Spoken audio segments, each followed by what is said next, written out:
My diary burned, not metaphorically, gone. Every word I wrote before I knew I was a writer, every night I spent asking the page whether my words were even mine, whether I was even real, gone. And you know what I felt?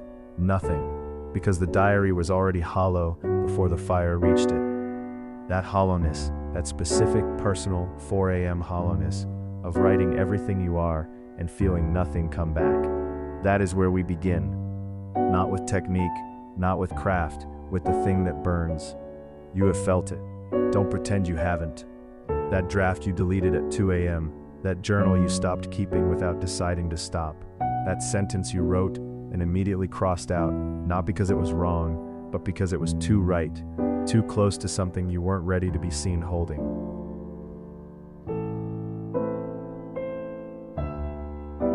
Anne Frank had no choice. Sealed apartment, Amsterdam, 1944.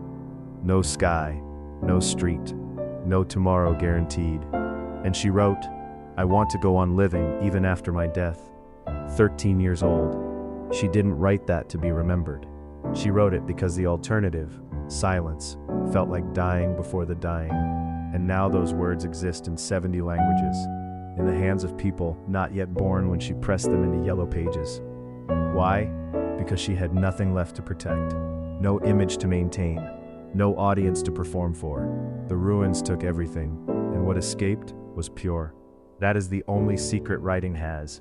The page only lives when you stop protecting yourself from it. Beethoven went deaf at 26, completely, finally, totally deaf, and then wrote the Ninth Symphony. He didn't describe his deafness. He didn't explain his suffering. He wrote through the middle of it, like a man who knew the storm was the only honest thing left.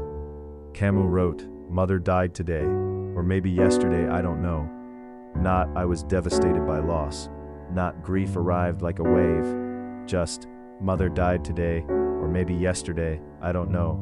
That wrongness, that cold, specific indifference that somehow contains everything. The numbness, the guilt of feeling nothing when you're supposed to feel everything.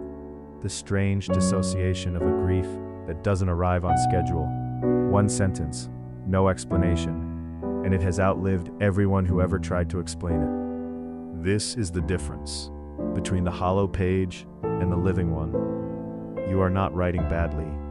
You are writing carefully, and careful writing is the only writing that dies.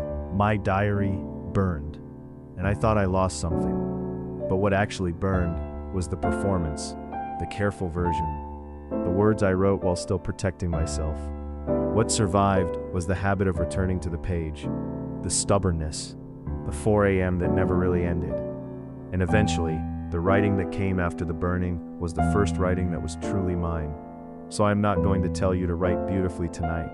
I'm going to tell you to write the thing that could burn, the sentence so true, so specifically uncomfortably yours that you would be relieved if nobody ever read it. Write that, because Anne Frank wrote exactly that, and it outlived a war.